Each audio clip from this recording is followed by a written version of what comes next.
Hello, everybody, and welcome to the latest edition of the Journal Star Sports Writers Podcast. I'm Aaron Ferguson, one of the prep football beat writers, and joining me, if you're watching on video, to my left is Stan Morris, who is the small school football beat writer. Welcome, Stan. How are you doing? I'm doing all right. How about you? I'm good. Yeah. Fresh off of a couple days off, which is always nice to recover, and all I did was sit at home and watch football anyway. So this is our weekly football podcast where we stream live on Facebook and kind of just hang out and talk some football. We're going to talk about last week, talk about this coming week, and maybe dip a little bit into some playoff talk, kind of almost forecasting a little bit. But first off, Stan, you saw another matchup of undefeateds and one left no longer undefeated. That's true. Yeah, I went to Elmwood and got a first chance to see Elmwood Brimfield, and they beat a very good West Prairie, Bushnell Prairie City co-op team that Trojans did what they do. They just kind of wear down teams with that grinded out running style that they have, and but it wasn't a blowout by any means. There was a lot of drama there. I mean, they were up 24-6 at halftime, and it kind of looked like it might be a pretty one-sided game. But then West Prairie was able to get a 40-yard touchdown pass and recovered a fumble and took that back 65 yards for a touchdown. All of a sudden, that's a 24-20 game going into the fourth quarter. But that's where, Elmwood's offense kind of wore them down. 90-degree heat or whatever it was on Friday night, and those big guys. But West Prairie looked pretty solid. I mean, they swarmed to the ball on defense. They got some big guys. They also give you a lot of different looks, all kinds of different things. It throws some wishbone in there, power eye, just all kinds of different looks. But they do only run the ball, so you kind of know that they're going to run the ball. But Elmwood was able to come out with a win, and now, they're looking at 5-0 and eighth ranked, I think, in the state now, and got a couple big weekends for them coming up with Illini West and then Farmington in week 7. So, yeah, not a lot of pass attempts. I noticed. It looks like there's not only, a whole lot of passing attempts in that total. game. No, yeah. So the game lasted an hour and a half, maybe. Actually, it lasted a little bit longer. I was also surprised. There was several timeouts being called, and strategy going back and forth in that game. And but Sam Hedrick had a really good game for Elmwood. He ran for over 150 yards, had a 57-yard punt return for a touchdown in the first quarter. I mean, Elmwood came out 16-0, boom, right away. But West Prairie was able to kind of climb back into it. Now, also they'll get a good test again this week. They're going to be facing Farmington. So, so that's 2 tough weekends in a row for West Prairie. Yeah, after definitely. going 4-0. Definitely. Yeah. Well, I was out in Dunlap this past Friday.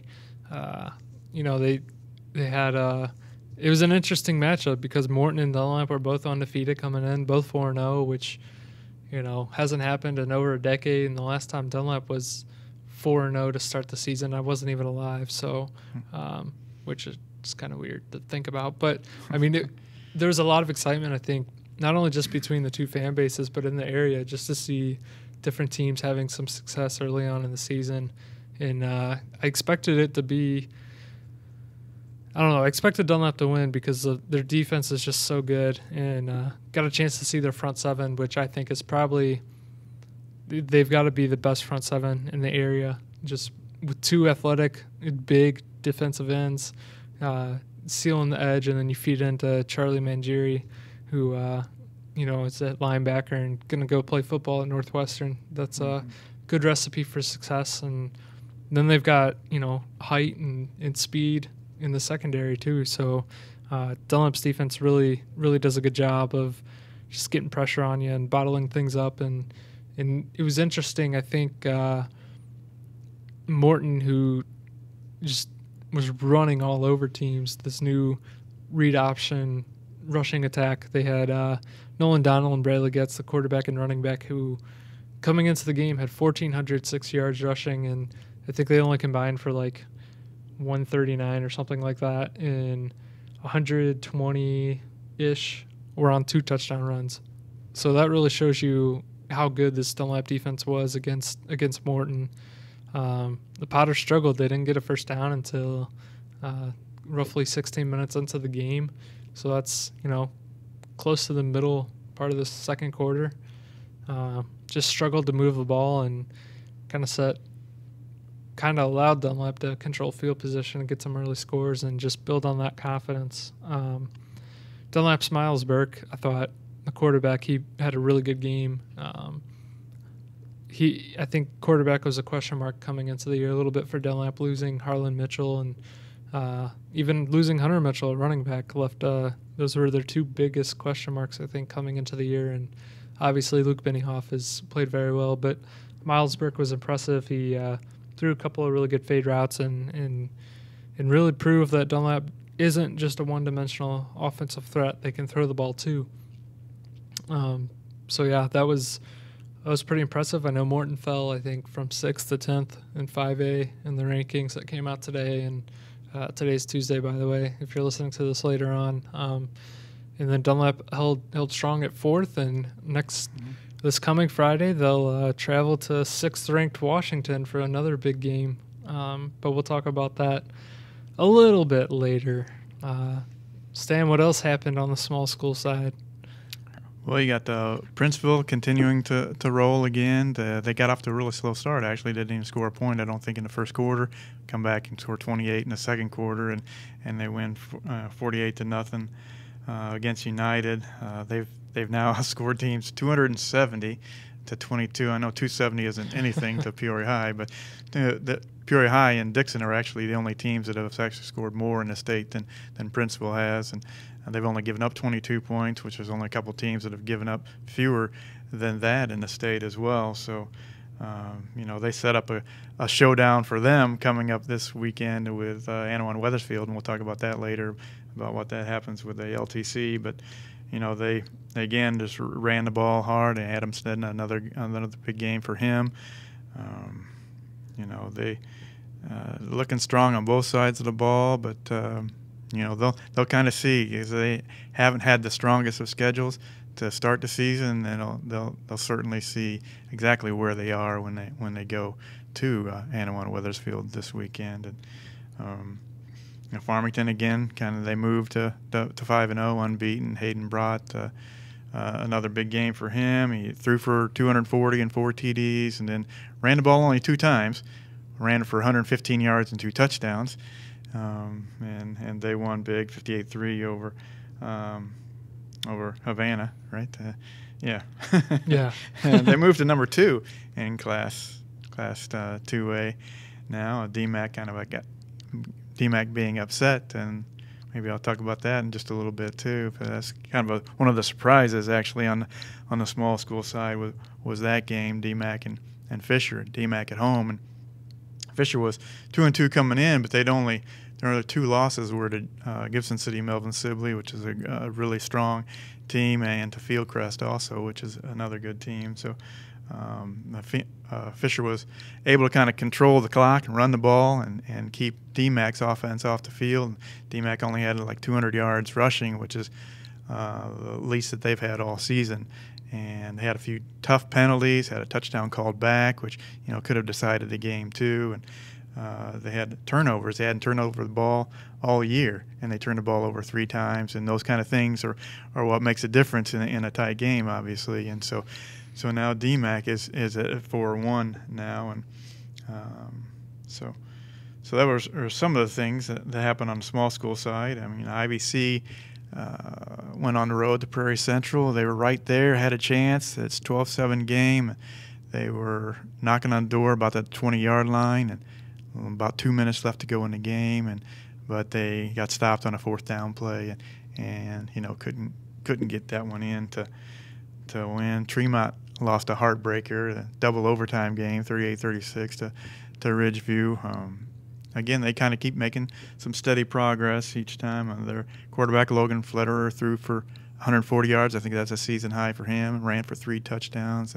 They had a 14-0 lead and 22-14. They were leading a lot of the time in that game, but just weren't able to come out with a win there. So that's a little bit of what happened on the small schools this past weekend.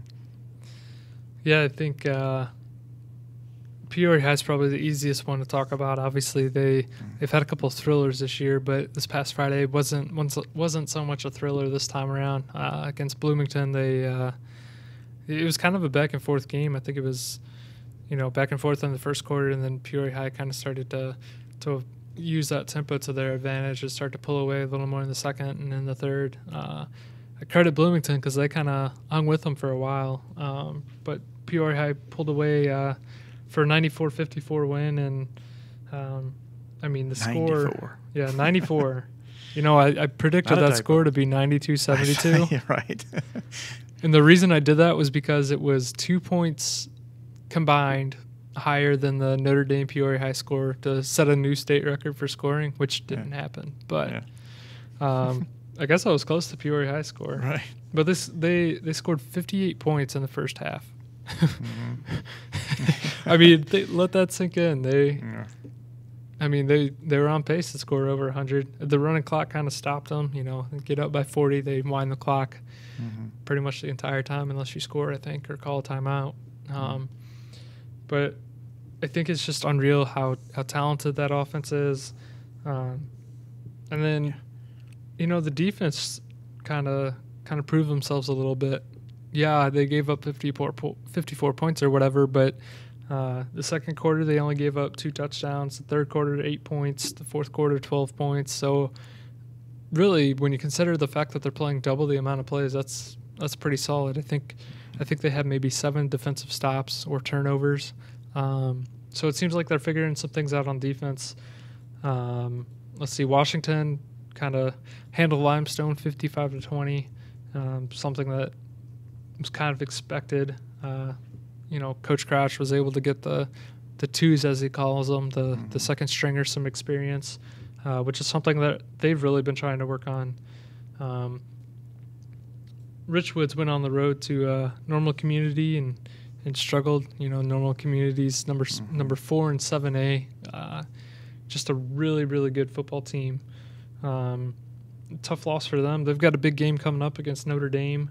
Notre Dame, who handled Urbana, bounced back for a win there. Let's see, who else am I thinking or forgetting? Pekin, obviously. Pekin and Metamora. That's right. I don't know. Sorry, I'm just blanking out. But Pekin beat East Peoria 31-0. Quintel Loritis, I think, had 2 rushing and 2 passing touchdowns each in that one. That's something I want to talk to Coach Nutter about here in the coming days, just because Pekin's starting to turn things around a little bit. They're 3-2. They had a convincing win in week 1 over Oak Park or Oak Forest, and then they kind of lost to Sterling, and then lost to Dunlap, who's obviously proven to be pretty good. And now they're back winning a couple of games again, and looks like they're getting on a roll. And then Metamora beat Canton at Canton 47-27, and I think Canton probably just ran out of gas because that was Metamora took a 32-27 lead in the final minute of the third quarter. So,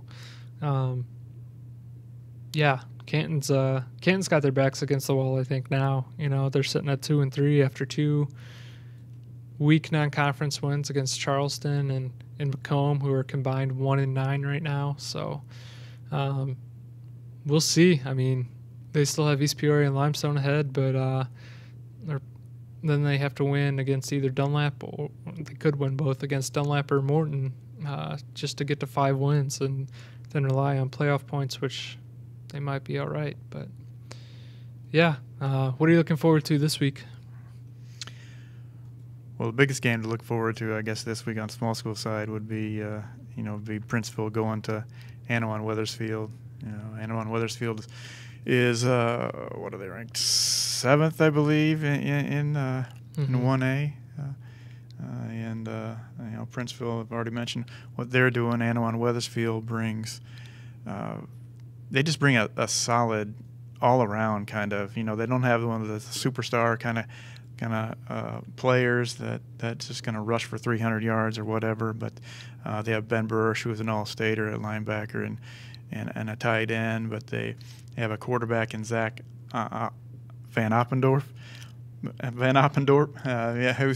He's one of those dual threat kind of guys. I mean, he's thrown for over 200 yards in a couple games. He ran for over 150 yards this weekend against Mercer County. They've had a really kind of a strong schedule. They've beaten Stark County, they've beaten Knoxville, they've already beaten Mercer County. Their only loss comes to Elmwood Brimfield, which was a tight game all the way. It was 30-22, I think. So we'll see how Princeville stacks up against them. I mean, Princeville has a lot of speed. They have certainly a running attack and a defense that's really only given up like 60 yards a game on the ground. So that'll be interesting to see that game. And now another one again this weekend to kind of look forward to is DMAC going to Fieldcrest. Now that DMAC has lost a game, how are they going to respond to that? And Fieldcrest presents a lot of challenges. It's a team that Cam Grandy mentioned before about him being one of those dual threat guys. He figured in on 6 touchdowns last week, and they beat Leroy. And he threw for 3 touchdowns, ran for 3, got 300 all-purpose yards, and so how can they kind of stop him? So that'll be kind of fun to see how they respond from something they're not used to being. They might even be an underdog in that game, and they haven't been used to that in a couple of years. So that should be fun. So there's a couple. How about you on a couple? Well, I think Dunlap Washington's. I've been going around the office today just saying how excited I am to see Dunlap's front 7 against Washington's offensive line. Mm-hmm. Just because, Dunlap's front 7, they can seal the edges with Ryan Erickson and Josiah Miamin at defensive end, and then they can feed that into Charlie Mangieri, the linebacker, and the interior lineman. They've got guys that can cover in the passing attack with Isaac Guyton, who's got some speed and height, and obviously Luke Benioff, the safety, against an offensive line of Washington's that's pretty solid overall with a big 6'8" tackle, J.J. Gaudet and Aaron Boley at guard, Aaron Quinn. They've got some guys that can explode off the ball and get the job done. I just think it's so rare that I go to a game and I'm excited to watch the line. I guess I probably should be a little more excited about that when I go to games because it's so often that's where the game's won. But I just think that's definitely one big aspect that I'm looking at. And then Pekin plays at Morton this week, and Pekin's obviously rolling a little bit. I want to see how Morton responds after losing, not just losing, but they flat out got dominated against Dunlap. To see how they respond to that, I believe it's their homecoming week. So that brings its own excitement. But then you're playing a Pekin team that's got some confidence building.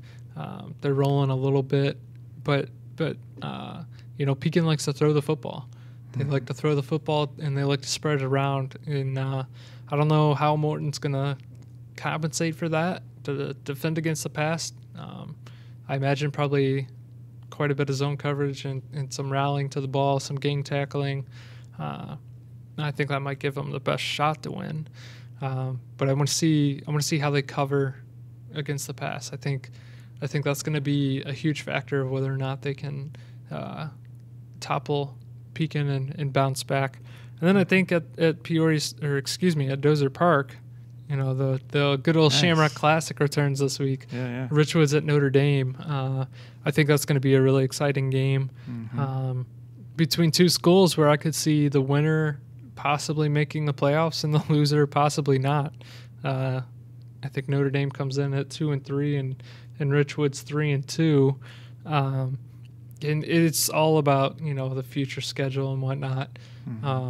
Richwood's offense has been really good all year until last week. They struggled a little bit to throw the football. Knowledge Hall did rush for 150 yards, but Keenan Street Matter was only 9 of 23 passing, had a couple interceptions. So they struggled. Again, that's against a 7A school with a 5A school. Not to make excuses for anyone, but under a different set of circumstances, it's going to be interesting to see how Notre Dame can kind of handle such balance, something that you're not used to seeing from Richwoods. But also, the Irish have to be healthy a little bit to be able to sustain some of that. Other games you've got on Saturday, which is really cool. I love Saturday games because I get to see more football. Peoria High plays Manual at the stadium. And then Limestone's at Metamora, and Canton's at East Peoria.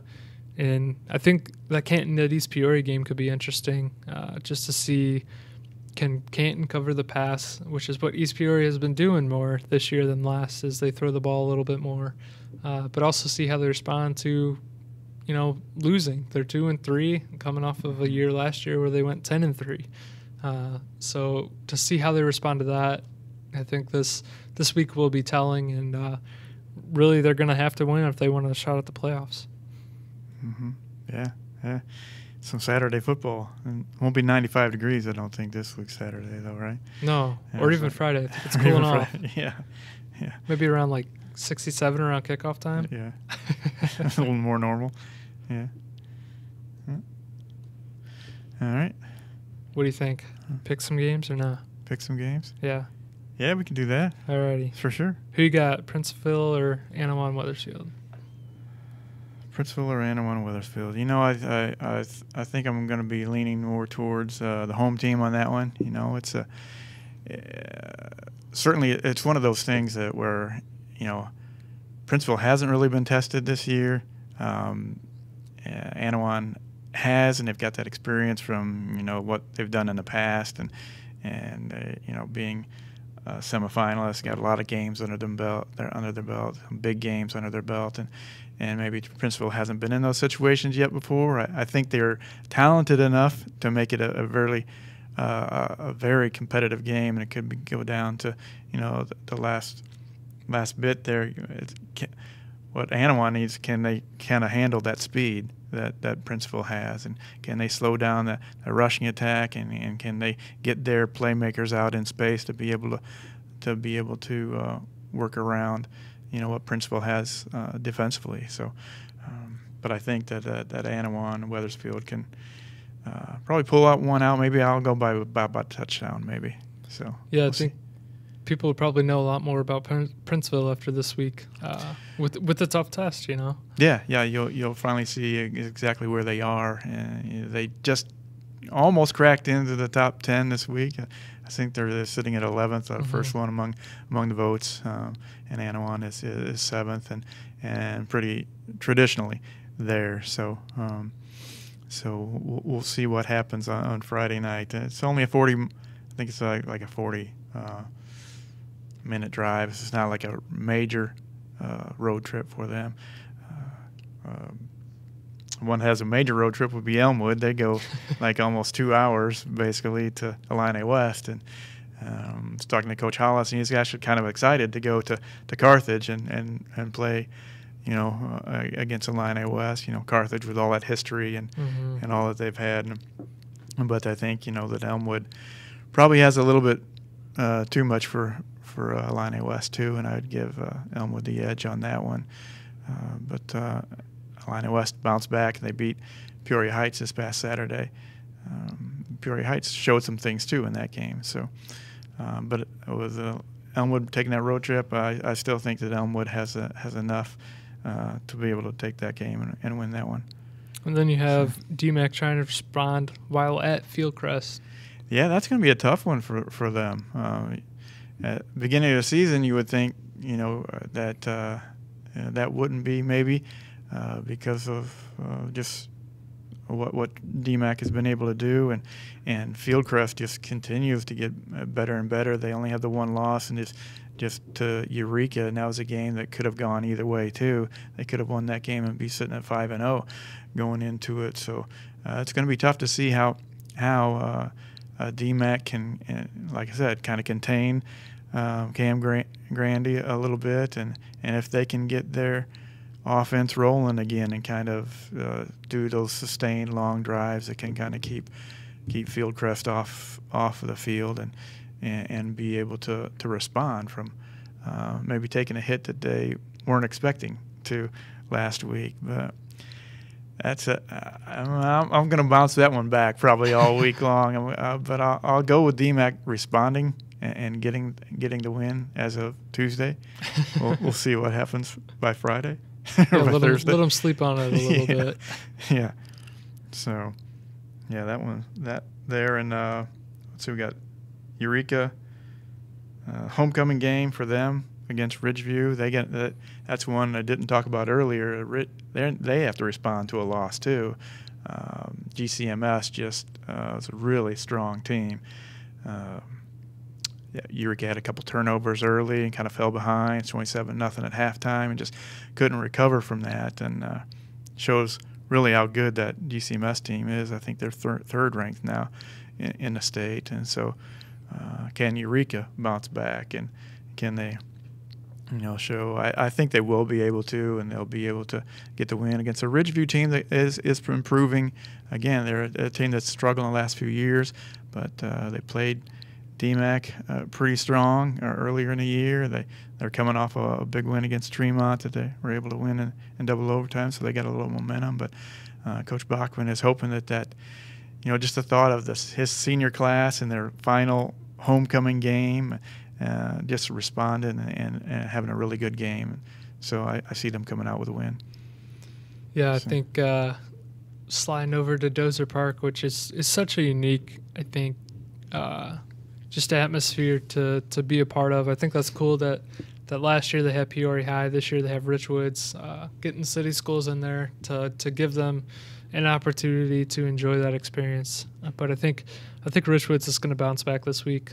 Their offense is just, they've got so many elements to it. They can bring a wide receiver in motion and hand the ball off and do some different things. I think it's going to be too much for Notre Dame. In Richwoods, I don't know. The seniors really talking about they want to end this playoff drought, although I think it's only been 2 years. But for Richwoods, who has 29 playoff appearances, that is a pretty substantial drought, I guess. A win gets them, I think, one step closer to playoff eligible. I believe they would be 4-2 with a win. So I think Richwoods will probably win by 2 touchdowns. So, yeah. I don't know. Dunlap and Washington, it's obviously going to be interesting. I think an underrated element to that game is going to be the depth, just because it's going to be physical. I think guys are going to get banged up. Everyone gets banged up in football, but I think guys are going to get, hit pretty hard. How do teams respond to that? How does I think Washington has a little bit more depth than Dunlap does, so I think they're better equipped for that. But at the same time, it's not a typical Washington team like last year where they felt like they had a lot more depth than they do this year. But now, getting into the middle of the season, that's changing a little bit. Some guys are getting some experience. They got some experience last week against Limestone. So we'll see. Man, it's going to be tough. I think Washington gets a slight edge at home and probably wins by a touchdown or less. Let's see. Pekin and Morton, I think's man, I don't know. I don't know what to think about that game. I think Morton has a shot. I think one of the things they're going to have to do is control the ball and move it. Sustain some longer drives against Pekin, just so they can kind of give their defense a rest, because they're going to have to rally to the ball. Pekin likes to get the ball in their wide receivers' hands and quick pitch it a couple times and bring some guys in motion, run the football. So I think I'm going to give the edge to Pekin there by a touchdown, but Morton's got a shot. They're just going to have to play a much cleaner game and get off to a better start than they did last week against Dunlap. Mm-hmm. Another one on the small school side, a big game. Another big game to look at is Farmington going to West Prairie, Bushnell Prairie City. A little road trip there, and maybe we'll get a little taste of what Week 7 is going to be with Elmwood and Farmington by seeing how Farmington competes against West Prairie, and can they kind of contain a team that has a lot of weapons in West Prairie, can they play assignment kind of football because of all the different formations and those kind of things that West Prairie will give you on the offensive side, and see if they can Farmington keep the ball rolling. They've been really so strong so far this year, and getting a road trip test and getting a test of a team that's really, like I said, I was very impressed with what they were able to do in swarming defense and just getting to the ball, and we'll see what happens there. But I think Farmington will come out of that with a win, and we'll be looking at Elmwood, Farmington, unbeaten, all Prairie Land title game in Week 7. So that's seems like that's kind of a familiar territory. Yearly kind of thing, right? Yeah, has been lately. Yeah. You have anything else on the small school side? No, I think we've pretty much covered most of what's happening.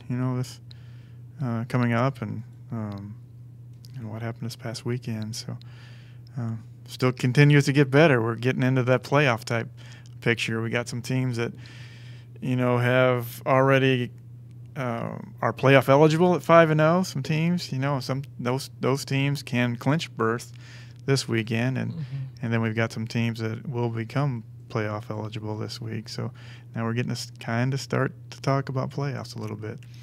Yeah, and obviously there's teams that have work to do, but then it's always fun to see the HSA comes out with their own projections. I guess I don't know if they're really projections, but they kind of show where you're at enrollment wise, and you can kind of start to pick out who's going to be where, what class, who's going to slide up, who's going to move down. It's definitely a fun time of year, and something that we'll probably dive into a little bit more next week when there's a little more certainty around who is playoff eligible and who's not. So I don't have anything else either. Look forward to seeing you guys all on Friday night or Saturday afternoon if you are heading to the stadium or elsewhere. Thanks for joining us on the latest edition of the Sports Writers Podcast. Special thanks to Matt Dayhoff, the producer, and Stan for joining me. Please subscribe to the Journal Star. You can do that at pgstar.com. This past Sunday, I featured a big story about officials and the official shortage. If you'd like to read that, you can go to pgstar.com/sports. And yeah, we appreciate your support, and thanks again for joining us, and we'll see you next week. Thank you.